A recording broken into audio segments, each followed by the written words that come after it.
اعوذ باللہ من الشیطان الرجیم بسم اللہ الرحمن الرحیم واتخذ اللہ ابراہیم خلیلا صدق اللہ العظیم وصدق رسولہ النبی الکریم ان اللہ وملائکتہ یصلون علی النبی یا ایہا الذین آمنوا صلوا علیہ وسلموا تسلیما اللہم صل علی سیدنا و مولانا محمد معدن الجود والکرم وآلہ وبارک وسلم۔ تمام تعریفیں حمد و ثنا اللہ تعالی جل مجدہ الکریم کے لیے۔ زاں بعد درود و سلام نبی محترم شفیع محتشم آقا کل ختم رسول دانائے سبل احمد مجتبیٰ جناب حضرت محمد مصطفیٰ صلی اللہ تعالی علیہ وسلم کی ذات والا صفات کے لیے حمد و صلات کے بعد، عزیز دوستو، بزرگوں اور بھائیوں، حضرت سیدنا ابراہیم خلیل اللہ علی نبینا علیہ الصلاۃ والسلام کا تذکرہ قرآن مجید نے کئی جگہوں پہ بیان فرمایا ہے۔ نبی پاک صلی اللہ تعالی علیہ وسلم نے ارشاد فرمایا ہے کہ میں ملت ابراہیم پہ ہوں۔ حضرت ابراہیم علیہ الصلاۃ والسلام کے سیرت کو، سوانے کو، ان کی زندگی کے واقعات کو قرآن مجید نے متعدد مقامات پہ بیان کیا ہے۔ انبیاء کرام علیہم السلام 1,24,000 کم و بیش ہوئے، لیکن دین اسلام میں نبی پاک علیہ السلام کی امت میں جو مقام حضرت ابراہیم کا ہے وہ بس انہی کا ہے۔ ان کی زندگی ایک بڑی خوبصورت، بڑی منفرد اور مسلمانوں کے لیے بڑی اسوہ نور دینے والی زندگی ہے۔ نبی پاک صلی اللہ علیہ وسلم نے فرمایا میں اپنے باپ حضرت ابراہیم کی دعا بن کے دنیا میں آیا ہوں۔ اور پھر محبوب پاک سید عالم صلی اللہ تعالی علیہ وسلم نے اپنی امت میں بھی جناب ابراہیم کے طریقے کو جاری رکھا۔ صحابہ نے قربانی کے بارے میں حضور سے پوچھا، ما ہذہ الاضحیہ، یا رسول اللہ صلی اللہ علیہ وسلم یہ قربانی کیا ہے؟ تو فرمایا سنت ابیکم ابراہیم، یہ تمہارے باپ حضرت ابراہیم کا طریقہ ہے، یہ تمہارے باپ حضرت، حالانکہ قربانی نبی پاک صلی اللہ علیہ وسلم کا بھی طریقہ ہے، لیکن فرمایا تمہارے باپ حضرت ابراہیم کے ذکر کو باقی رکھا۔ اللہم صلی علی محمد وعلی آل محمد کما صلیت علی ابراہیم وعلی آل ابراہیم، ان کے تذکرے کو باقی رکھا دین کے اندر۔ حضرت ابراہیم بڑی امتیازی شان والے نبی ہیں، بڑی امتیازی شان والے۔ رب کریم کا وہ دوست جس نے کوئی چیز بچا کے نہیں رکھی، ہر شے ہی اپنے رب کی بارگاہ میں پیش کر دی۔ چند چیزوں سے انسان کو بڑا پیار ہوتا ہے، گھر اسے بڑا پیارا ہوتا ہے۔ وہ بڑا خوبصورت ہوٹل، 5 سٹار ہوٹل میں رہا، وہ اسلام آباد گیا، کسی سفر پہ گیا تو بڑے اعلیٰ قسم کے اس کو کھانے ملے، بڑی چیزیں ملی، لیکن کبھی دائیں کروٹ کبھی بائیں کروٹ۔ تو ساتھ بیڈ پہ دوست تھا تو اس نے کہا صاحب سو جاؤ، تو اس نے کہا یار جو مزہ اپنے گھر میں سونے کا ہے وہ کسی اور جگہ تھوڑی ہے۔ گھر بڑا پیارا ہوتا ہے، انسان کو لگاؤ ہوتا ہے، جس بے تکلفی سے، سکون سے، آرام سے انسان اپنے گھر میں وقت بتاتا ہے، کہیں اور مشکل ہو جاتا ہے۔ دوسرا، انسان کو اولاد بڑی پیاری ہوتی ہے، بڑی عجیب شے، نہ ہو تب بھی بڑا دکھ ہے، اور ہونے کے بعد بھی اس کی بڑی آزمائشیں، یہ بڑی ایک میٹھی چیز ہے۔ اولاد ایک بڑا عجیب سا میوہ ہے، پتہ نہیں یہ کس انجیکشن کا نام ہے کہ چھاتی پر چڑھ جائے تو اللہ سکون عطا فرما دیتا ہے، پتہ نہیں کس ٹھنڈی دولت کا نام رب کریم نے اولاد رکھا ہے، بڑی پیاری ہوتی ہے اولاد۔ پھر تیسری چیز انسان کی اپنی جان ہے، اور یہ اتنی قیمتی شے ہے کہ اللہ کریم نے فرمایا کہ اگر تیری گردن پہ کوئی آدمی پستول رکھ کے، تلوار تیرے گلے پہ رکھ کے کہے نہ کہ رب کا انکار کر دے ورنہ مار دوں گا، تو فرمایا وقتی طور پہ میری ذات کا انکار کر پر جان بچا جا۔ اگر تو مرنے کے قریب ہو گیا ہے اور حرام شے کھائے بغیر تو بچ نہیں سکتا، مر جائے گا، تو فرمایا چل تو اس طرح کر، حرام کھا کے جان بچا، پر جان بچانا فرض ہے، ضروری ہے۔ وطن بڑا پیارا، اولاد بڑی پیاری، جان بڑی پیاری، پر حضرت ابراہیم سے رب کریم نے فرمایا چل ابراہیم کوئی چیز دے، تو کہا یا اللہ تینوں ہی تیرے نام پہ قربان کرتا ہوں، تیری ہوئی ساری، ہر شے تیری۔ حضرت ابراہیم نے دین کے لیے، آپ شہر بابل کے قریب پیدا ہوئے تھے، وہاں سے مصر آئے، مصر سے فلسطین آئے، اور فلسطین سے آ کر کے کعبہ آباد فرمایا۔ زندگی سفروں میں گزری، سفر ایک تکلیف والی چیز ہے، پر حضرت ابراہیم نے وطن چھوڑ دیا، گھر چھوڑ دیا۔ جان بڑی عزیز ہوتی ہے اصل میں نا، جب انسان جد و جہد کرتا ہے نا دین کے لیے، تو اس کے رستے میں بڑی چیزیں آتی ہیں، کبھی اولاد، کبھی گھر، کبھی باہر، کبھی حکومتیں، کبھی سیاستیں، کبھی چدراہٹیں، اس کے رستے میں بڑا کچھ آتا ہے اور اسے ہر چیز کو فیس کرنا پڑتا ہے۔ گھر کے اندر بھی جنگ ہوتی ہے اور گھر کے باہر بھی لڑائی ہوتی ہے، یہ آسان ہے ہی نہیں۔ ہم تو خیر ہتھیار چھوڑ کے پھینکنے والے لوگ ہیں، ہم بھولے بھالے لوگ ہیں، ہم کہتے ہیں میں نے تو کہا تھا مہندی نہ کرو، پر بیٹے نہیں مانے، بھولے جو ہوئے۔ اسی طرح حالانکہ اگر وہ بیٹا کہے نا کہ ابا جی لاؤ زندگی میں سارا کچھ میرے نام کرو، تو پھر ہم بھولے نہیں ہوتے، اور اس وقت ہم تیز ہوتے ہیں، کہتے ہیں یہ کیسے ہو سکتا ہے، ہاتھ کاٹ کے دے دوں۔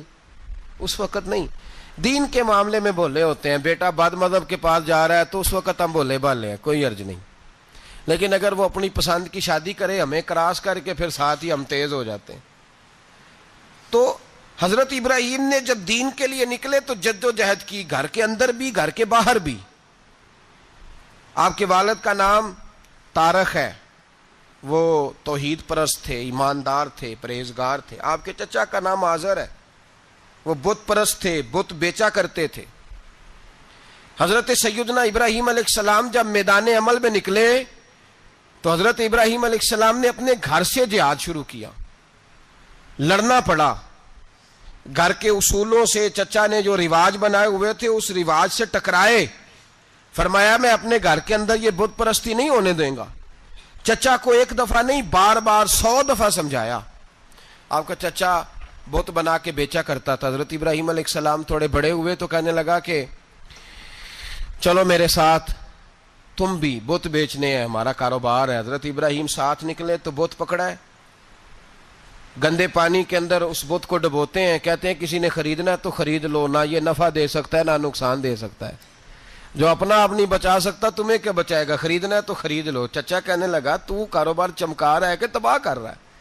گھر میں بڑے معاملات خراب ہوئے، جھگڑے ہوئے، لیکن حضرت ابراہیم علیہ السلام ایک منٹ کے لیے بھی اپنے گھر کے اندر بھی کمپرومائز کرنے کو تیار۔ یہ تھوڑا مشکل میں نے پہلو چھیڑ دیا ہے، یہ تھوڑا مشکل پہلو چھیڑ دیا ہے۔ بڑا سمجھدار آدمی ہے پر بیوی سے پردہ نہیں کرا سکتا، سیانا ہے، پنچایت کا بندہ ہے، جو اس سے آپ کہیں گے وہ بات یہ سنائے گا، لیکن کہتا نہیں جی میں نے کوشش کر لی ہے۔ کس قسم کی کوشش ہے صاحب، یہ کیسے ہو گیا؟ حضرت ابراہیم علیہ السلام نے گھر کے اندر سے فرمایا نہیں کرنے دوں گا، گھر کے اندر بھی ٹکرائے، فرمایا تم جو بھی ہو پاش پاش کیا چچا کے اصولوں کو، اور باہر جب نکلے تو صرف علاقے کے چیئرمین سے نہیں ٹکرائے، ایم پی ایم این اے وزیر مشیر سے نہیں ٹکرائے، سپر پاور نمرود دنیا کا واحد حکمران تھا اس وقت، دوسرا کوئی حکمران ہی نہیں تھا، اکیلے حکمران سے جا کر ٹکرائے، کوئی ساتھ فوج نہیں تھی، کوئی ساتھ ان کے طاقت بظاہر دنیا داری کی کوئی نہیں تھی، پر حضرت ابراہیم جا کے ٹکرائے، اور میرے رسول پاک صلی اللہ علیہ وسلم نے سند بیان کی، فرمایا افضل الجہاد کلمۃ الحق عند سلطان الجابر، فرمایا سب سے افضل جہاد یہ ہے کہ تو ظالم بادشاہ کے سامنے کھڑے ہو کے حق بات بیان کر دے، یہ سب سے بڑا جہاد ہے، یہ سب سے افضل الجہاد کلمۃ الحق عند سلطان الجابر، سب سے بڑا جہاد۔ حضرت ابراہیم کھڑے ہو گئے، سپر پاور سے ٹکرائے۔ یہاں ہم لوگ حکمتوں کا شکار ہیں، دیکھیں گے، کریں گے، سوچیں گے، اور مولوی صاحب کو ویسے کہتے ہیں آپ پرہیز کریں سیاسی باتوں سے.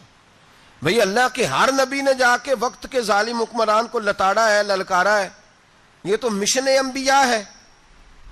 حضرت سیدنا ابراہیم علیہ السلام نے جو اس کو جا کے کہا کہ تو جھوٹ بولتا ہے, تو جھوٹا ہے, تو خدائی کا دعویٰ کرتا ہے, تو بہت بڑا ظالم ہے. اور قرآن مجید نے اس ساری بات کو بیان فرمایا ہے. حضرت ابراہیم علیہ السلام سے کہنے لگا میں رب ہوں. تو آپ نے فرمایا میرا رب تو وہ ہے جو زندہ کرتا اور مارتا ہے.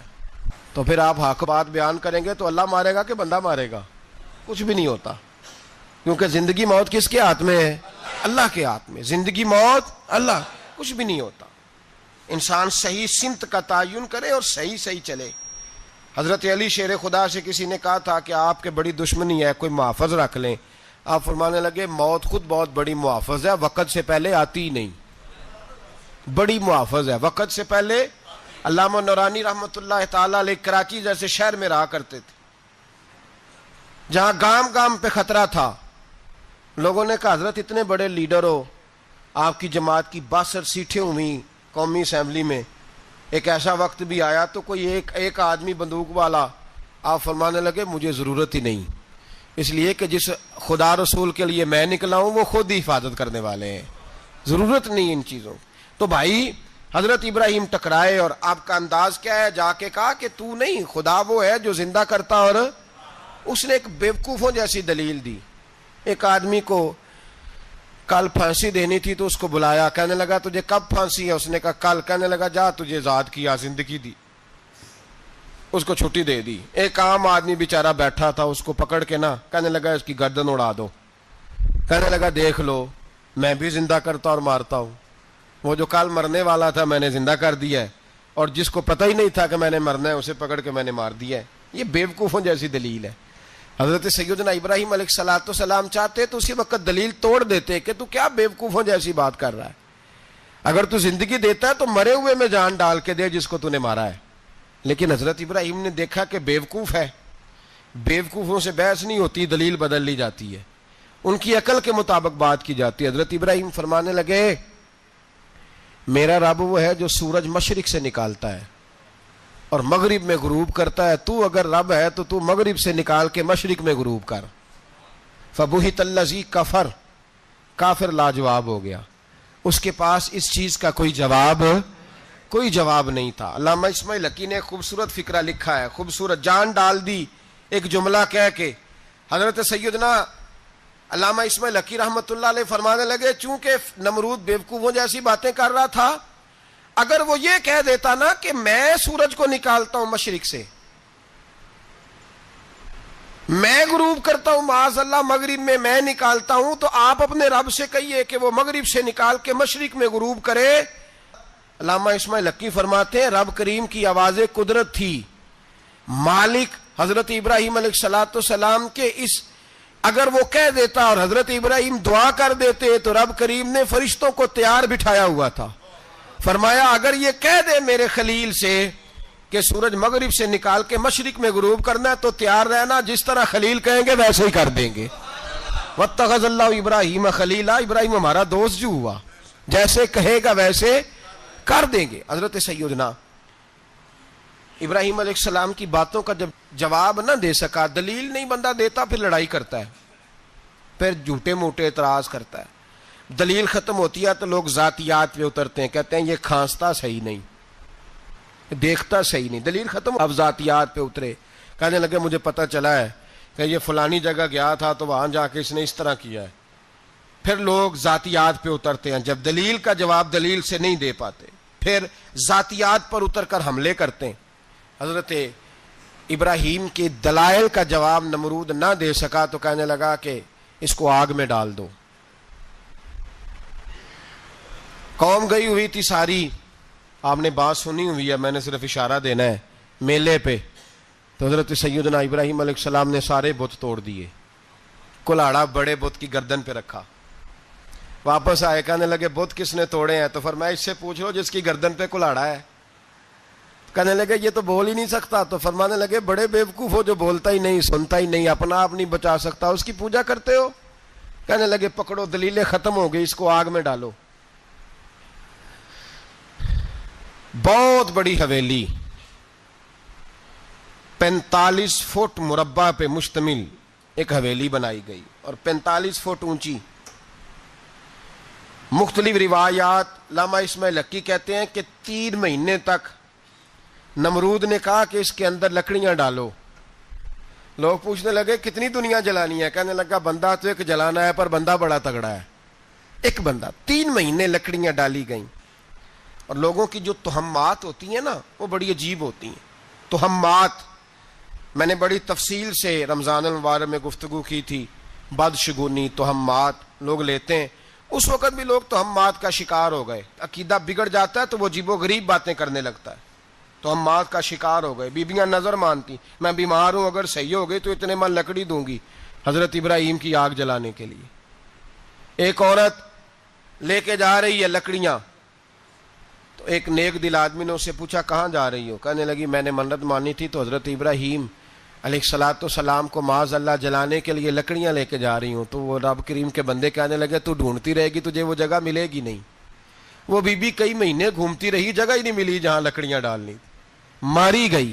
تہمات کا شکار ہوئے بہت سارے لوگ. تہمات کا بھائی تہمات دین کے اندر منع ہے. تہمات دین میں کوئی نظر ماننا, کوئی کسی بزرگ کے مزار پہ جا کے سالے ثواب کے لیے کوئی چیز ماننا یہ تو درست ہوا, لیکن غیر شرعی نظریں مان لینا کہ میں آ کے گرد چکر لگاؤں گا, میں جناب وہاں جا کے یہ والا تماشا کروں گا, میں دھاگا باندھوں گا, میں رسا کاٹوں گا, میں وہاں گندے ہو سے پانی پیوں گا, ان کی شریعت اجازت, یہ تہمات ہیں, بدشگونی ہے. دین میں ان کی کوئی گنجائش. آپ نظر ماننے سے پہلے بھی کسی عالم سے رابطہ کریں کہ میں منت مانگنے لگاؤں تو کیسے ماننی چاہیے, اس کا طریقہ پوچھیں. ایسے ہی غلط چیز کی منت تھوڑی مان لی جائے گی. بہرحال آمدام برسرے مطلب حضرت ابراہیم کے لیے آگ جلائی گئی. 45 فٹ اونچی آگ ہے. پرندہ بھی اوپر سے گزرتا ہے تو نیچے گر جاتا ہے جل کے. اتنے دن لگا کے آگ جلائی گئی. اب حضرت ابراہیم کو جلایا جانے لگا ہے. یہاں تو موجیں ہے نا, جو کسی ادارے کا سربراہ ہے اس کے لیے موج ہے, کسی جگہ آفیسر بن گیا تو موج ہے, پیر صاحب کے لیے موج ہے, علامہ صاحب کے لیے موج ہے, خطیب صاحب کے لیے موج ہے. جلنا کس کو پڑتا ہے؟ بحال ہی کوئی نہیں رہا الا ماشاء اللہ. وہ لوگ گزر گئے جو تکلیفیں سہ کے کام کرتے تھے, گزر گیا زمانہ. حضرت سیدنا ابراہیم علیہ السلام کو جلایا جانے لگا ہے تو اب اتنی بڑی آگ ہے تو ڈالیں کیسے؟ شیطان نے تجویز دی کہ منجنیق بناؤ. منجنیق بڑے بڑے بانس باندھ کے ان کے نیچے رسا باندھو. وہ جس طرح جھولنے کے لیے جھولا بنایا جاتا ہے اس طرح ایک منجنیق پرانے زمانے میں اس میں پتھر رکھ کے پھینکے جاتے تھے دشمنوں پہ. وہ منجنیق بنائی گئی کہ دور سے حضرت ابراہیم کو پھینکیں گے. ہاتھ حضرت ابراہیم کے باندھ دیے, پاؤں مبارک باندھ دیے. پوری زمین پہ ایک نام لینے والا خدا کا, اور اس کو آج رسیوں میں جکڑا ہوا ہے. جب پھینکا جانے لگا نا آگ میں, حوریں رونے لگیں, فرشتے تڑپنے لگے, اے اللہ یہ کیا ہونے لگا ہے؟ ایک تیرا خلیل اور وہ بھی آگ میں. فرمایا جاؤ جا کے اس سے کہو اگر تمہاری مدد لیتا ہے تو اسے بچاؤ. ہوا کا فرشتہ آیا, کہا ابراہیم اگر تو کہے. او بھائی ان چیزوں کو کہانی سمجھ کے نہ سنا کریں, یہ داستان نہیں, یہ وہ طریقے ہیں جو ہمارے رسول نے ہمیں اپنانے کا حکم ارشاد فرمایا ہے. جو عقیدے, یہ وہ نظریات ہے جو ہمیں اوڑھنے کو کہا گیا. اپنے رب کریم کی رضا پہ راضی رہنے کے یہ وہ خوبصورت مواقع ہیں صوفیاء نے جن کو بنا کر سمجھا کر ہم تک پہنچایا ہے. یہ ہے اہل طریقت کی باتیں. وہ کہتے ہیں یار جس حال میں رکھے راضی رہنا ہے. حضرت ابراہیم علیہ السلام کو پھینکا جا رہا ہے, فرشتہ آیا, اے اللہ کے خلیل اگر حکم دو تو اتنی ہوا چلاؤں کہ نمرودی جل جائیں سارے, آگ ان پہ پھینک دی جائے. آپ نے فرمایا تو جا, تجھ سے مجھے کوئی کام نہیں. تھوڑی دیر کے بعد پانی کا فرشتہ آیا, کہا حضور اتنی بارش برساؤں گا کہ آگ بجھ جائے گی. فرمایا تو جا, تجھ سے کوئی کام نہیں. اب جب منجنیق میں رکھ دیے گئے, آگ میں جانے کا لمحہ ہے, تیاری ہے, حضرت جبریل امین حاضر خدمت ہوئے. کہا ابراہیم کوئی حاجت؟ فرمایا تجھ سے کوئی نہیں. کہا چلو مجھ سے نہیں تو رب کریم سے ہی بات کر لو, مجھے پتا ہے میں چھوٹا ہوں, آپ مجھ سے مدد کیوں لوگے, رب کریم سے ہی بات کر لیں. تو حضرت ابراہیم کہنے لگے جبریل یہ بتا, رب کو نہیں پتا اس کا خلیل کس حال میں ہے, اسے نہیں پتا میں کس حال میں ہوں, میرے ہاتھ بندے ہیں، پیر بندے ہیں آگ میں، اسے نہیں پتا؟ بتایا تو اسے جاتا ہے جسے خبر نہ ہو، تو اگر اسے پتا ہے تو اگر وہ جلانے پہ راضی ہے تو میں بھی جلنے کو تیار ہوں، میں تیار ہوں، اسے کہو ٹھیک ہے۔ حضرت سیدنا ابراہیم علیہ السلام کو منجنیق میں ڈال کے جو پھینکا آگ میں، یا نار کونی بردم و سلاما علی ابراہیم، اللہ نے فرمایا اے آگ میرے ابراہیم پہ ٹھنڈی بھی ہو جا اور سلامتی والی بھی ہو جا۔ حضرت ابراہیم کو 2 فرشتوں نے بٹھا دیا زمین پہ، پھول کھلے ہیں، کونپلیں مہک رہی ہیں، کلیاں خوشبو دے رہی ہیں۔ حضرت ابراہیم نے سر سجدے میں رکھ دیا، سبحان اللہ والحمد للہ ولا الہ الا اللہ واللہ اکبر۔ حضرت ابراہیم اللہ کی تسبیح پڑھنے لگے، رب کریم کا شکر بجا لانے لگے۔ نکلے وہاں سے، کچھ دن گزر گئے، نکلے، حکم ہو گیا ابراہیم علاقہ چھوڑ دو۔ حضرت ابراہیم علیہ السلام وہاں سے نکل کے مصر آئے، چچا کے پاس ٹھہرے۔ انہوں نے اپنی بیٹی جناب سارہ کا نکاح کر دیا۔ کچھ آگے بڑھے تو ایک ظالم بادشاہ سے ٹکرائے، اس نے ایک شہزادی، ایک بادشاہ کی بیٹی قید کی ہوئی تھی، جناب ہاجرہ نام تھا، ان کو قید سے چھڑا کے ساتھ لائے۔ حضرت لوط علیہ السلام بھی ساتھ، یہ 4 لوگوں کا قافلہ چلا، فلسطین میں جا کے پڑاؤ ڈالا، گھر بار چھوڑا، تبلیغ شروع ہوئی۔ حضرت ابراہیم کے گھر میں 2 خواتین ہیں، ایک آپ کی بیوی ہیں، ایک حضرت ہاجرہ ہیں، اولاد کوئی نہیں، بڑا میوہ ہے میٹھا، گھر وہی آباد ہوتا ہے جس میں بچے روتے ہیں، گھر ہوتا ہی وہ ہے جس میں بچوں کی چنچناہٹ ہوتی ہے، بھن بھناہٹ ہوتی ہے۔ حضرت ابراہیم نے ایک بچہ روتے ہوئے دیکھا تو آنکھوں میں آنسو آئے، کہنے لگے ربی حب لی من الصالحین، یا اللہ مجھے بھی نیک اولاد عطا کر دے۔ حضرت سارہ نے سن لیا، کہنے لگی ابراہیم شاید میرے بطن سے تو آپ کو نصیب نہیں، ہاجرہ سے نکاح کر لو۔ جناب ہاجرہ سے نکاح ہوا۔ اللہ تو بڑا بے نیاز ہے، رب کریم نے حضرت اسماعیل جیسا خوبصورت بیٹا عطا فرمایا۔ بیٹا کالا سیاہ بھی ہو تو سینے کی ٹھنڈک ہوتا ہے، پر یہ تو وہ بیٹا ہے جس کی پیشانی میں نور محمدی چمکتا ہے صلی اللہ علیہ وسلم۔ حضرت سیدنا اسماعیل علیہ اتنے خوبصورت، اب جس بیوی کے ہاں بیٹا تھا، بیٹھنا اٹھنا بھی زیادہ اس کے پاس، آنا جانا بھی اس کے پاس، توجہ ادھر ہو گئی۔ جناب سارہ رشک کرنے لگی، ایک دن کہنے لگی اسے چھوڑ آ جنگل میں، وادی غیر ذی زرع، مکے کے پاس۔ بھائی ایک بیٹا عالم دین بنا لو، کہنے لگا روٹی کہاں سے کھائے گا؟ تیرے 5 بیٹے ہیں، کو حافظ قرآن بنا، کہتے روٹی کہاں سے کھائے گا؟ وہ بچہ بھی کہتا ہے میں کہاں سے کھاؤں گا؟ حضرت ابراہیم علیہ السلام تو چند مہینے کا بچہ چھوڑ آئے، تو کہاں سے روٹی کھائی حضرت اسماعیل نے؟ کہاں سے کھائی ان کی اماں نے روٹی؟ بھوکے مر جاتے ہیں یہ سارے۔ میں بڑی ذمہ داری سے کہا کرتا ہوں کہ جتنی خوبصورت روٹی اللہ کریم دین کے خادموں کو عطا کرتا ہے شاید کسی اور کے نصیب ہوتی ہو، لیکن ہم لوگ توجہ ہی نہیں کر رہے، ہمارا ذوق ہی نہیں بن رہا، ہم یہ محنت ہی نہیں کر رہے کہ قوم کو مستند علماء کی ضرورت ہے، علاقوں کے علاقے خالی ہیں، ادھر ہمارا مزاج ہی نہیں بن رہا، توجہ ہی نہیں دین کی خاطر۔ اور پھر چلے بچے تو بعد کی بات ہے نا، جو ابھی خود جوان ہے وہ بھی یہ دعا، ایک صاحب مجھے کہنے لگے میں دعا مانگ رہا ہوں اللہ مجھے بیٹا دے تو میں اسے دین پہ لگاؤں گا، تو میں نے کہا آپ بھی بوڑھے نہیں ہوئے، آپ خود ہی لگ جائیں، بیٹا تو ابھی آئے گا تو لگے گا نا، تو آپ تو اس وقت ہیں تو آپ تو پہلے لگے نا صاحب، 2 گھنٹے تو نکال کے آئے، دین سیکھنے کو کافی ہے۔ آپ اتنی لمبی سوچ رہے ہیں کہ بچہ آئے گا تو بڑا ہوگا تو وہ جائے گا تو دیکھی جائے گی، ابھی تو آپ ہیں تو آپ تو آؤ۔ حضرت ابراہیم نے بچہ وہاں چھوڑا۔ یہاں سے جو عمرہ کرنے لوگ جاتے ہیں نا، جو حج کرنے جاتے ہیں، ان کو پتہ ہے کہ وہاں دنیا کی ہر نعمت ملتی ہے، پھر بھی ڈبل ٹرپل پیسے لوگ جیبوں میں ڈال کے جاتے ہیں۔ حضرت ابراہیم جب وہاں لے کے گئے تو کوئی انسان نہیں تھا، پانی کا قطرہ نہیں تھا، 2 کلو کھجوریں، ایک مشکیزہ، بیوی کو تھمایا۔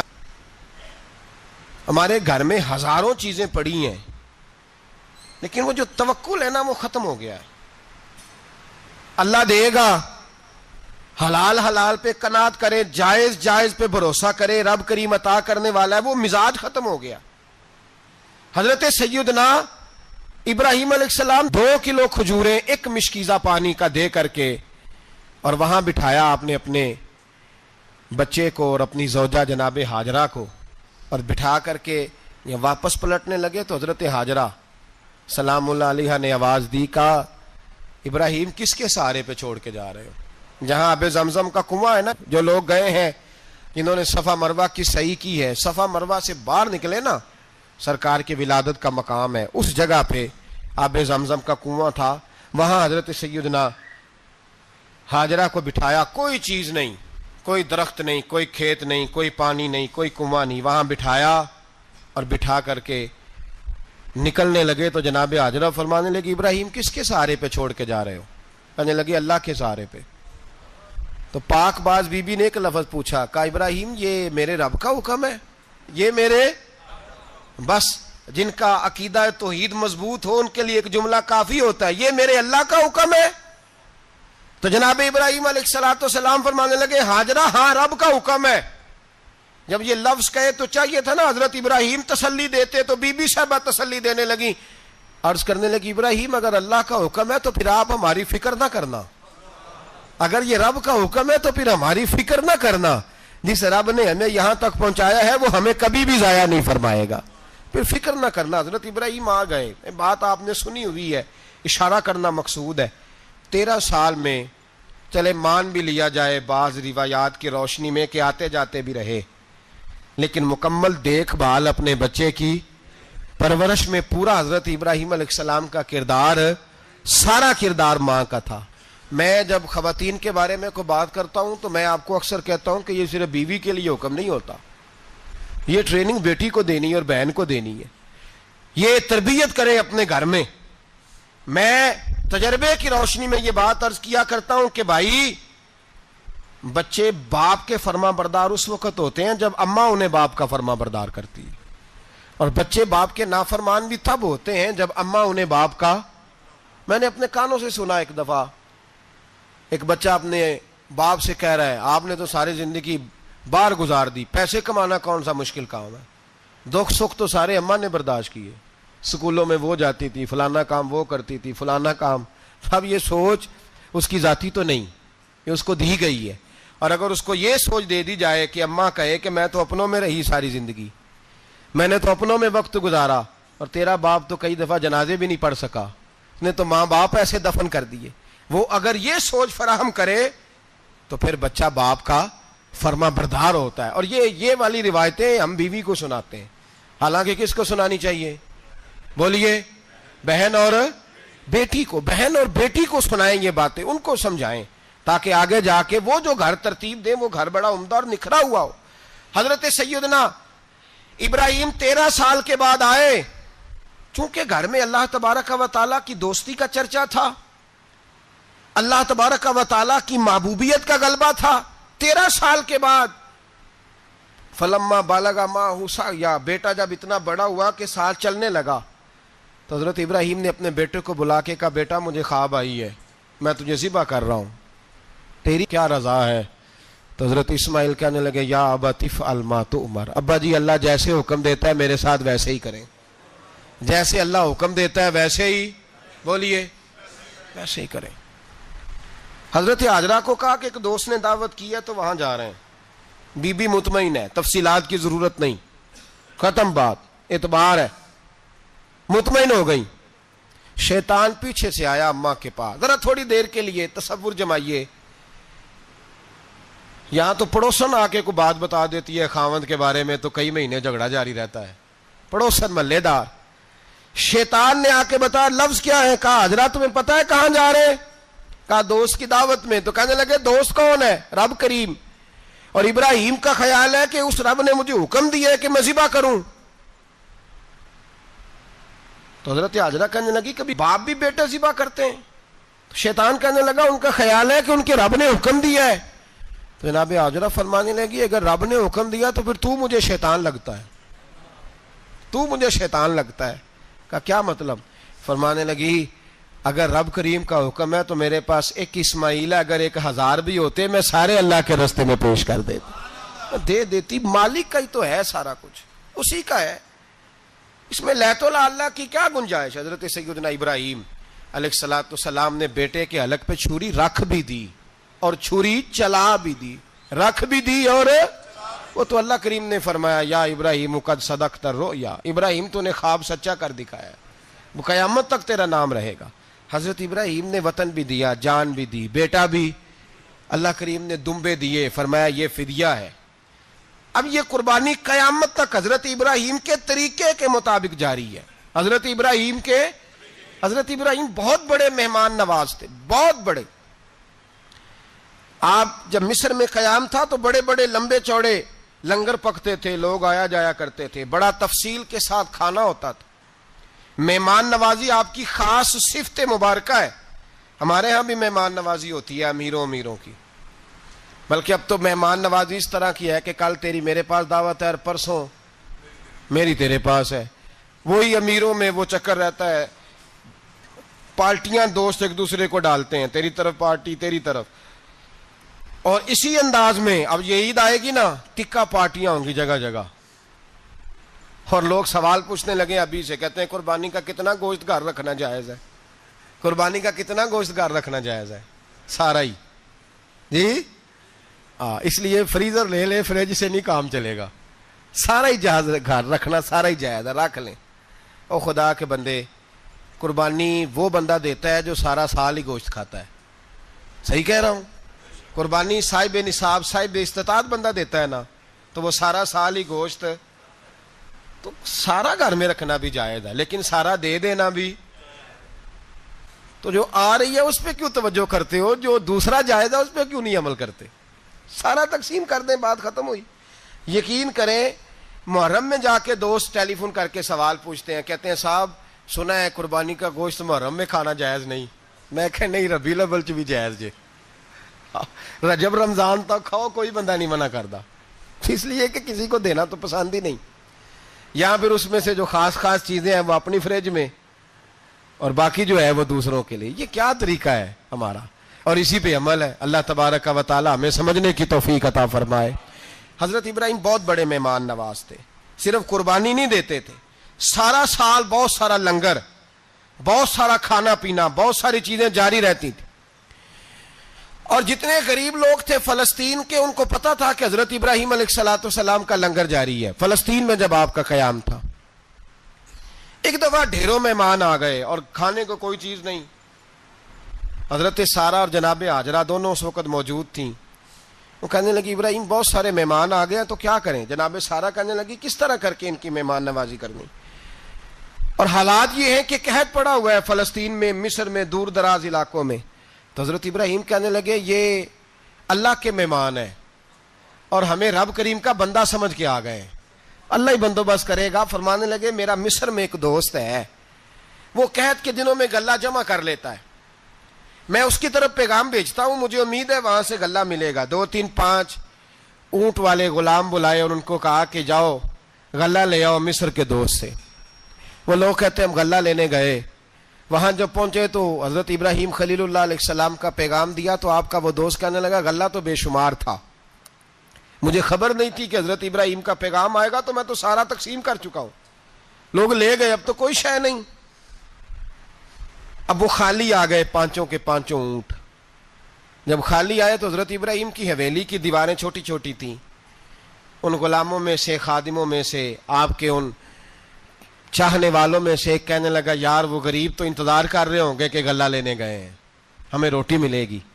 چھوٹی چھوٹی دیواریں ہیں, وہ جب دیکھیں گے نا خالی آ گئے تو انہیں تکلیف ہوگی. اس طرح کرو بوریوں میں ریت بھر لیتے ہیں, ریت بھر کے لے جاتے ہیں, بعد میں اندر رکھ کے انہیں سمجھا بہلا لیں گے یا حضرت ابراہیم کو بتائیں گے, وہ خود ہی ان لوگوں کی دل جوئی فرمائیں گے. اب غلہ کی جگہ ریت بھر کے اونٹوں پہ رکھ کے لائی گئی. لا کے بوریاں جب رکھ دی گئیں, حضرت ابراہیم علیہ السلام دوپہر کے وقت آرام فرما رہے تھے. بی بی سارہ اٹھی, کہتی ہیں جب میں نے دیکھا نا کہ بوریاں پہنچ گئی ہیں تو گئی, غلام کو ساتھ لیا اور اس کو جب کھولا نا تو کہتی اتنی حسین گندم میں نے پہلے کبھی دیکھی نہیں تھی, اتنا پیارا دانہ میں نے کبھی ملاحظہ ہی نہیں کیا تھا. فرماتی ہیں جب اس کو پیس کر چکی میں روٹیاں پکائیں تو خوشبو دور دور تک پھیل گئی, اعلیٰ غذا بنی, بڑے بڑے کھانے بیبیوں نے مل کے پکائے, چن دیے گئے. حضرت ابراہیم اٹھے تو لوگ کھانا کھا رہے ہیں, سجدہ شکر ادا کیا, اور جب سجدے میں گئے تو وہی آنے لگی, پھر رونے لگے. جب پلٹ کر باہر تشریف لائے تو جناب سارہ کہنے لگی ابراہیم تمہارا مصری یار بڑا اچھا ہے, اس نے اتنی اعلیٰ گندم بھیجی ہے کہ اتنی تو میں نے پیاری گندم کبھی دیکھی نہیں. جناب ابراہیم مسکرائے, فرمانے لگی سارہ یہ مصری یار نے نہیں بھیجی، یہ میرے عرشی یار نے بھیجی ہے، یہ میرے عرشی یار نے بھیجی ہے۔ بھائی مہمان نوازی مزاج تھا، ہاتھ لوٹا دینا مزاج تھا، دوسروں کی اشک شوئی مزاج تھا۔ حضرت ابراہیم علیہ السلام کا طریقہ ہے قربانی، حضور نے ان کا طریقہ بیان کیا۔ اگر سال کے بعد قربانی دینا ان کا طریقہ ہے تو سارا سال غریبوں کو روٹی دینا بھی حضرت ابراہیم کا طریقہ ہے، سارا سال غریب کی نوکری کرنا یہ بھی حضرت ابراہیم کا طریقہ ہے، بھوکے کو کھانا کھلانا یہ بھی۔ میرے مصطفیٰ کریم سید عالم صلی اللہ علیہ وسلم سے صحابہ نے پوچھا حضور بہترین مسلمان کون ہے؟ بہترین مسلمان؟ تو حضور نے فرمایا جو سلام لینے میں پہل کرے اور غریب کو روٹی کھلانے میں سب سے اچھا ہو، وہ بہترین مسلمان ہے، زبردست مسلمان۔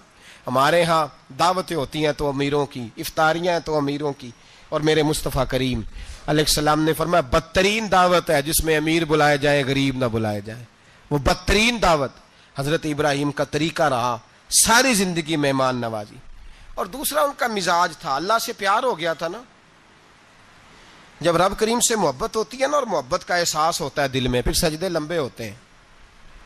عام آدمی تو نماز بھی نہیں پڑھ سکتا، جسے خدا سے محبت ہوتی ہے وہ تہجد بھی نہیں چھوڑ سکتا۔ وہ یہ محبت کی بات ہے نا، جس کو پیار ہوتا ہے اس کی تہجد بھی ہے، اس کی اشراق بھی ہے، چاشت بھی ہے، اس کے عمرے بھی ہیں، اس کے حج بھی ہیں، اس کے بار بار کعبۃ اللہ کے دیدار بھی ہیں۔ یہ محبت الہی ہے، جوش مارتی ہے۔ ان لوگ سجدہ کرتے ہیں تو اٹھتے ہی نہیں، اللہ کے بندوں سے پیار کرتے ہیں اللہ کی۔ حضرت ابراہیم کو رب کریم سے اتنی محبت تھی، اتنا پیار تھا کہ وہ آپ کی زندگی کے ہر پہلو سے چھلکتا تھا۔ ایک وقت ایسا آیا کہ اللہ تعالیٰ نے حضرت ابراہیم کو بہت زیادہ مال عطا فرمایا، اتنے اونٹ گنے نہیں جاتے، گائیں اتنی زیادہ کہ شمار نہیں ہوتی، بکرے بکریاں اتنی زیادہ کہ شمار، بہت زیادہ مال اللہ نے عطا فرمایا۔ اور ابھی کچھ عرصہ پہلے آپ پیچھے جائیں نا تو جو لفظ مال تھا وہ روپے پہ تو بولا ہی نہیں جاتا تھا، وہ جانوروں پہ بولا جاتا تھا۔ بہت زیادہ مال اللہ نے دیا، بکریاں، گائیں، اونٹ، بیل، بڑا کچھ۔ تو رب کریم نے فرشتوں سے فرمایا کہ وَاتَّخَذَ اللَّهُ ابراہیم خلیلا، ابراہیم میرا دوست ہے۔ تو فرشتے کہنے لگے یا اللہ جسے اتنا کچھ دیا جائے اس نے دوست تو بننا ہی ہوتا ہے، تو نوازا ہی بڑا ہے، اتنا مال، اتنے کھیت کھلیان، اتنا کچھ۔ اللہ کریم نے فرمایا جاؤ آزمائش کر لو، امتحان لے لو۔ فرشتہ امتحان لینے پہنچ گیا۔ حضرت ابراہیم کے جانور چر رہے ہیں چراگاہ میں، حضرت ابراہیم بھی ہیں، غلام بھی ہیں، بہت بڑا ریوڑ ہے، آپ تشریف فرمائیں۔ ایک فرشتہ آیا تو کھیت میں چھپ کے بیٹھ گیا اور بلند آواز سے کہنے لگا سبحان اللہ والحمد للہ ولا الہ الا اللہ واللہ۔ یہ تسبیح بڑی پسند ہے، محبوب نے ان کی فضیلت بیان کی۔ اب وہ حضرت سیدنا ابراہیم علیہ السلام کھڑے تھے تو وہ کھیت میں بیٹھ کے تسبیح پڑھنے لگا سبحان اللہ والحمد للہ ولا الہ الا اللہ۔ حضرت ابراہیم کہنے لگے یہ میرے رب کا نام کون لے رہا ہے؟ بڑی اس کی میٹھی آواز ہے، بڑی، کون ہے؟ ڈھونڈنے لگے، گھومتے گھومتے اس کے پاس چلے گئے، فرشتہ انسانی شکل میں۔ تو میرے رب کا ذکر کر رہا تھا؟ اس نے کہا میں ہی کر رہا تھا۔ فرمانے لگے یار ایک دفعہ پھر نہیں کرتا؟ تو کہنے لگا ابراہیم پہلے تو میں اپنی مرضی سے کر رہا تھا، تو کہتا ہے تو پیسے لگیں گے، پیسے ہیں تو کر دیتا ہوں۔ حضرت ابراہیم کہنے لگے بول تو کیا لے گا، میرے اللہ کا ذکر سنانے کا کیا لے گا؟ کہنے لگا جتنی بکریاں آپ چرا رہے ہیں ساری دے دے تو میں اللہ کا ذکر سنا دیتا ہوں۔ اور آپ نے فرمایا بس جا تیری ساری ہوئی، میرے رب کا ذکر سنا۔ اور پھر شروع ہو گیا سبحان اللہ الحمد للہ ولا الہ الا اللہ واللہ اکبر۔ حضرت ابراہیم علیہ السلام کیف میں یار پھر ذرا سنا، نہ علماں وچ پھسا سانو، تو یار دی گل سنا سانو، ذرا دوبارہ سنا۔ پھر سنایا، ایک دفعہ پھر کہا، فرشتہ کہنے لگا بس جی آپ کے پیسے پورے ہو گئے۔ حضرت ابراہیم کہنے لگے چل ایک دفعہ اور سنا۔ کہنے لگا پیسے لگیں گے، تو کیا لے گا؟ کہنے لگا گائیں بھینسیں ساری میری۔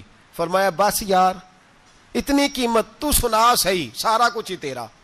پھر شروع ہو گیا سبحان اللہ والحمد للہ ولا الہ الا اللہ واللہ اکبر۔ گائیں دے دیں، بھینسیں دے دیں، وہ ذکر سناتا ہے۔ حضرت ابراہیم کبھی مچلتے ہیں، کبھی روتے ہیں، کبھی آہیں بھرتے ہیں، تو میرے رب کا نام لے رہا ہے، ذرا پھر سے لے۔ کیف جاری ہے۔ کہنے لگا بس بھائی۔ حضرت ابراہیم فرمانے لگے تو اور لے لے جو لینا ہے، مجھے ذکر سنا۔ اس نے کہا ابراہیم بکریاں میں لے چکا، گائے بھینسیں میں لے چکا، اونٹ رہ گئے، سارے لے لوں گا پھر ذکر سناؤں گا. فرمایا جا تیرا ہوا تو ذکر سناتا رہے, میں دیتا ہوں. دے دیا, کچھ دیر ذکر کیا تو اب خاموش ہو گیا. حضرت ابراہیم خلیل اللہ علیہ السلام فرمانے لگے ذکر سنا. کہنے لگا ابراہیم اب تیرے پاس دینے کو کیا ہے, ہر چیز تو میں لے چکا. آپ فرمانے لگے یہ گائے بھینسیں بکریاں چرانے کے لیے تجھے کوئی نوکر ملازم بھی تو چاہیے نا. تو اس طرح کر, مجھے رکھ لے, میں روٹی نہیں مانگوں گا, کھانا نہیں مانگوں گا, تو اللہ کا ذکر سناتا رہنا, میں تیرے جانوروں کی نوکری کرتا رہوں گا. حضرت ابراہیم علیہ السلام نے جب یہ کہا نا, فرشتے کی آنکھوں میں آنسو آ گئے. تر دامنی پہ شیخ ہماری نہ جائیے, ہم دامن نچوڑ دیں تو فرشتے وضو کریں. فرشتہ رو پڑا اور کہنے لگا ابراہیم مجھے سینے سے لگاؤ, آپ واقعی اس قابل ہیں کہ اللہ آپ کو اپنا دوست بنائے, واقعی اس قابل ہے کہ رب آپ کو اپنا. حضرت ابراہیم علیہ السلام کا خدا سے محبت کرنے کا نرالا انداز. اور میرے بھائی یہی محبت انہیں میرے مصطفیٰ سے بھی تھی. ایک نبی گھر بنا رہا ہے, دوسرا بنوا رہا ہے. حضرت اسماعیل علیہ السلام پتھر اٹھا اٹھا کے لا رہے ہیں, جناب ابراہیم بنا رہے ہیں. جب خانہ کعبہ بن گیا تو کہنے لگے ربنا وابعث فیہم رسولا, اے اللہ اب اسے بسانے کے لیے اپنا آخری رسول بھی عطا فرما. نبی پاک فرماتے ہیں میں دعا ہوں حضرت ابراہیم کی. یہ قربانی حضرت ابراہیم کا طریقہ ہے. حضور نے اگرچہ نبی پاک کی اپنی سنت تھی, یہ بھی کہہ سکتے تھے سنتی و سنت ابیکم ابراہیم, میری سنت ہے اور تمہارے باپ ابراہیم کی سنت ہے. یہ نہیں فرمایا. جب صحابہ نے کہا قربانی کیا ہے, فرمایا سنت ابیکم ابراہیم, یہ تمہارے باپ ابراہیم کی سنت ہے. ہر صاحب نصاب پر قربانی واجب ہے. جو زکوٰۃ کا نصاب رکھتا ہو اس پر قربانی واجب ہے. یعنی ضروریات سے زیادہ اتنے پیسے, جتنے پیسوں سے زکوٰۃ فرض ہوتی ہے, اتنے پیسے جس آدمی کے پاس قربانی سے پہلے پہلے آ جائیں اس آدمی پر قربانی کرنا واجب ہے. بکرا, چھترا, دمبا 1 سال کا یا دمبا 6 مہینے کا ہو پر اتنا بڑا محسوس ہوتا ہو کہ لگے کہ 1 سال کا ہے, اس کی قربانی ہو سکتی ہے. جانور میں کوئی عیب نہیں ہونا چاہیے. اتنا کمزور نہ ہو کہ ذبح جہاں اسے کرنا ہے وہاں وہ چل کے جا نہ سکے, اتنا کمزور جانور نہ ہو. اس کے اندر بظاہر کوئی اتنا بڑا نقص نہ پایا جاتا ہو, کانا نہ ہو, لنگڑا نہ ہو, کوئی اس کی ہاتھ نہ کٹے ہوئے ہوں, ایسا نقص جو واضح ہو. بکرا 1 سال کا, گائیں اور بھینس یہ 2 سال کی, اونٹ 5 سال کا. اب اس میں یہ ہے کہ ہمارے بہت سارے دوست, چونکہ ہم دیہاتی لوگ ہیں تو پوچھتے ہیں کہ دوندا نہیں ہے تو چوگا نہیں ہے, تو یہ ہماری پنجابی کی اصطلاحات ہیں. پنجابی کی شریعت اسلامیہ نے سال بتائے ہیں. یہ تو ہم نے اپنی آسانی کے لیے, یا دیہاتوں میں جو ماحول تھا اس طرح کا جانور لیں, خوبصورت جانور لیں. جو نصاب ہے وہ بھی میں نے آپ کو بتایا. لیکن ایک اور پہلو بھی ہے, نبی پاک صلی اللہ علیہ وسلم پہ زکوٰۃ کبھی فرض نہیں ہوئی, کبھی حضور پہ زکوٰۃ فرض نہیں ہوئی. نبی پاک صلی اللہ علیہ وسلم کے پاس اتنا سرمایہ کبھی اکٹھا ہوا ہی نہیں کہ زکوٰۃ فرض ہو. لیکن نبی پاک کے صحابہ فرماتے ہیں کہ مدینے کے 10 سالوں میں اللہ کے رسول نے ہر سال قربانی فرمائی ہے, ہر سال قربانی دی. اور جس سال حضور حج کرنے گئے اس سال اللہ کے نبی نے 63 اونٹ ذبح فرمائے. اور حضور صلی اللہ علیہ وسلم جب اونٹ ذبح کرنے لگتے نا تو صحابہ کہتے ہیں اونٹ خود دوڑ کے حضور کے سامنے آ کے لیٹ جاتا, اور نبی پاک اسے ذبح کرتے اور فرماتے ہیں ایک دوسرے کو دھکے دیتے اونٹ کے, پہلے میں نے جانا ہے ذبح ہونے کے لیے, پہلے میں نے. انہیں پتا تھا کہ جو مصطفیٰ کے ہاتھوں ذبح ہوگا وہ تو دائمی زندگی پا جائے گا, یہاں بھی وہاں بھی زندہ. 63 اونٹ ذبح کیے. ایک اونٹ میں کتنی قربانیاں ہوتی ہیں؟ 7. اب 63 کو 7 سے ضرب دو گے تو کتنی بنے گی؟ اور پھر نبی پاک صلی اللہ علیہ وسلم نے 10 سال مدینہ منورہ میں قربانی دی, ہر سال. اب وہ 63 اونٹ, ایک اونٹ میں 7 قربانیاں, ہر سال یہاں قربانی. اور مولا علی شیر خدا فرماتے ہیں نبی پاک 2 قربانیاں دیتے. میں نے کہا حضور 2 جانور ذبح کر رہے ہیں آپ, تو حضور نے فرمایا ایک میری طرف سے, ایک میری امت کی طرف سے, غریبوں کی طرف سے. اور حضرت علی کو حضور نے وصیت فرمائی تو 2 دیا کرے گا. یا رسول اللہ صلی اللہ علیہ وسلم میں غلام ہوں, خادم ہوں. حضور نے فرمایا علی ایک تو نے اپنی دینی ہے, ایک میری طرف سے دینی ہے. 2 قربانیاں. مولا علی نے بھی ساری زندگی 2 قربانیاں دی. حضرت علی بھی مال کے نصاب نہیں تھے, اپنا مکان ہی نہیں تھا, کوئی کاروبار نہیں تھا, کئی دن فاقے رہتے تھے. پر قربانیاں کتنی دیتے تھے؟ 2۔ ہمارے پاس ویسے اگر سسرال میں، میکے میں، کزنوں میں کچھ شادی ہو جائے تو 50-60 ہزار کا خرچہ برابر ہے، وہ پکا ہے۔ اور قربانی کی باری غریب ہو گئے، سارے ہی غریب ہو گئے، کہتے نہیں یہاں مشکل ہے۔ او خدا کے بندے، اللہ کے ساتھ تجارت کر، اس کے رستے میں 1 دے گا، رب تجھے 70 گنا اضافہ کے ساتھ عطا فرمائے گا۔ قربانی مال کے نصاب پہ ہے۔ کوشش کیا کریں کہ اللہ کے رستے میں جب دینا ہو پھر لیت اللہ سے بچیں، خوبصورت جانور لائیں جن کو اللہ نے توفیق دی ہے، ان کے لیے نصیحت ہے جن کو اللہ نے توفیق دی۔ میں نے اپنے حضرت صاحب کو دیکھا ہے، وہ کہتے تھے کئی جانور اللہ نے بڑا نوازا ہے، کہتے ایک میرا ہے، ایک میرے ماں کا، ایک میرے باپ کا ہے، ایک میرے فلاں استاد صاحب کا، ایک میرے پیر صاحب کا ہے، یہ جانور غوث اعظم جیلانی کا نام کا دے رہا ہوں۔ اور پھر ایک بڑا خوبصورت جانور بندھا ہوتا اور حضرت خود ان کو چارہ ڈال رہے ہوتے، تو حضور یہ کیا ہے؟ فرمانے لگے یہ میں رسول اللہ کے نام پہ قربان کروں گا، یہ نبی پاک کے نام پر قربان کیا جائے گا۔ جن کو اللہ نے حیثیت دی ہے وہ کوشش کریں اپنے محبوب کی طرف سے بھی قربانی کریں، نبی پاک کے نام کی قربانی دے، خوبصورت سا جانور پیارا، پھر اس کی خدمت ہو، پھر اس کی قربانی دی جائے اور نبی پاک کے نام پر قربانی دی جائے۔ حضور نے خود وصیت فرمائی حضرت ابو بکر صدیق کو، قربانی بڑا حسین عمل ہے، اور میرے نبی پاک صلی اللہ علیہ وسلم نے ناراضگی بھی فرمائی، ذرا خوگر حمد سے تھوڑا سا گلا بھی سن لے۔ میرے حبیب نے فرمایا جو طاقت کے باوجود قربانی نہ کرے وہ ہماری عیدگاہ میں عید کی نماز پڑھنے نہ آئے، وہ نہ آئے۔ اور یا رسول اللہ جو کرے گا، فرمایا قربانی کے جانور کا خون کا قطرہ بعد میں زمین پہ گرے گا، اللہ اس کے سارے گناہ پہلے معاف فرما دے گا، اللہ اس کے سارے گناہوں کو بخشے گا۔ قربانی کریں، خوبصورت انداز میں کریں، اللہ کی رضا کے لیے۔ بزرگوں نے لکھا ہے 3 حصے کرو گوشت کے، ایک گھر میں رکھو، ایک رشتہ داروں میں بانٹو، پڑوسیوں میں بانٹو، اور تیسرا فقط غریبوں کو دو۔ لیکن میں اکثر یہ سوچتا ہوں کہ ہمارے ہاں قربانی کرتا ہی وہ ہے جن کے گھر میں ہر جمعرات کو چھوٹا گوشت پکتا ہے، اور جن کے گھر میں ہفتے میں 3 دفعہ مرغی کا گوشت پکتا ہے، وہی تو قربانی دینے کے قابل ہوتے ہیں۔ تو وہ بھی اگر قربانی کے بکرے میں سے بھی تیسرا رکھنا چاہیں تو اجازت تو ہے، میں نے کہا سارا رکھنے کی بھی اجازت ہے، لیکن اگر آپ مہربانی کریں، کوشش کریں کہ یار ہم تو سارا سال ہی کھاتے ہیں، اور ہمارے یہاں جو گوشت تقسیم ہوتا ہے نا وہ بھی باری لگی ہوئی ہے، ادھر سے پلیٹ آئی تھی گوشت کی تو ادھر سے بھر کے چلی گئی، بھئی اس نے کی ہے، اس کو بار بار گوشت دینے کا کیا مطلب ہے؟ آپ یہ دیکھیں عزیزوں میں، رشتہ داروں میں، اور میں اگر تھوڑا سا آپ کی توجہ کرانے میں کامیاب ہو جاؤں تو سفید پوش لوگوں کو دیکھیں، کچھ سفید پوش ہیں، سفید پوش جن کے اوپر قرضے ہیں، بیماریوں نے جکڑ لیا ہے، گھر میں بڑے بڑے سخت مریض آ گئے ہیں، سفید پوش پہلے دیا کرتے تھے۔ آپ ان سے پوچھتے ہیں صاحب قربانی، تو بات کو ٹالتے ہیں، وہ کہتے ہیں سوچ رہا ہوں کوئی حصہ ڈال جائے، پردہ پوشی کرتے ہیں، کہتے ہیں کہیں حصہ رکھا ہوا ہے، پردہ پوش۔ اکثر وہ لوگ قربانی نہیں دے پاتے، اکثر دیا کرتے تھے اب نہیں دے پا رہے، کیوں؟ اس لیے کہ مشکلات ایسی آ گئیں۔ ان لوگوں کا خیال کریں، ان کے گھروں تک گوشت پہنچا کے آئیں، ان پر توجہ کریں۔ وہ سفید پوش آدمی کبھی ذکر نہیں کرے گا، کچھ تو ایسے ہیں جو خود پہنچ جاتے ہیں کہ ہمیں گوشت دیا جائے، لیکن کچھ سفید پوش ہیں لا یسألون الناس الحافا، اللہ فرماتے ہیں کچھ لوگ لپٹ لپٹ کے سوال نہیں کرتے، سفید پوشی کا بھرم رکھتے ہیں، کا مزاج نہیں۔